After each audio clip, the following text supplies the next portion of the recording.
Hey guys, so here as promised, I'm going to show you how I store and organize all of our homeschool materials at the end of each school year. So it took me a few years to figure this out, but what I did is I got one of these file bins for each of my kids, and I even color coordinated the files because I can't help it. And I labeled each school year. Now, as you can see, they're getting kind of full. I might end up having to do 2 of these bins per kid, and that is just fine.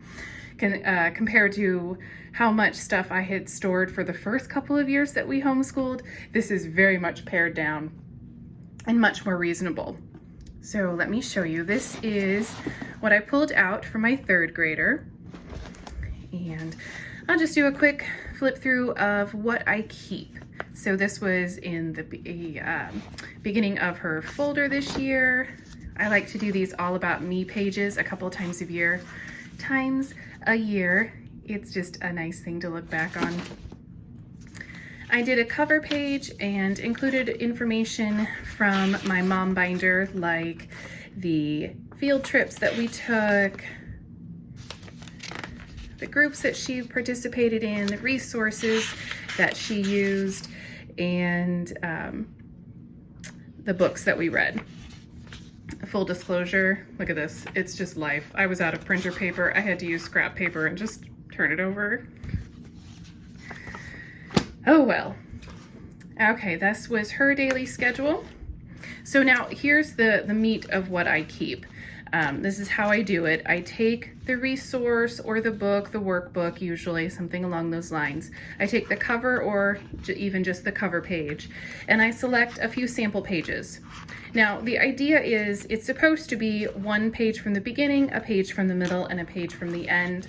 As you can see, I took up quite a bit more than that. I can't help it. This whole decluttering thing does not come very naturally to me. I love to save things, so it's actually pretty hard for me to do this, but I've gotten better at it. This was their Christmas unit, their Easter unit. We went to the Air Force Museum in Dayton, Ohio this year. That was a wonderful trip.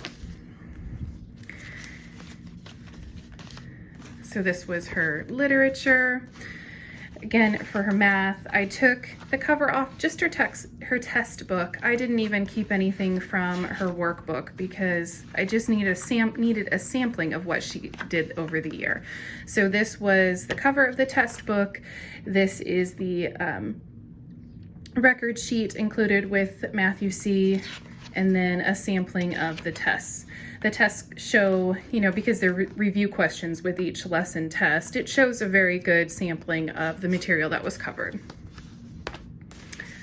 Her phonics, the marine biology, and then we get into the artwork that they did this year, which is why her pile is quite big, is because we did so much artwork this year. Well, guys, that is really it. I keep it as simple as possible. It just saves my sanity and saves me space. So that's it. There you go. Easy, simple way to organize your homeschool material at the end of each year.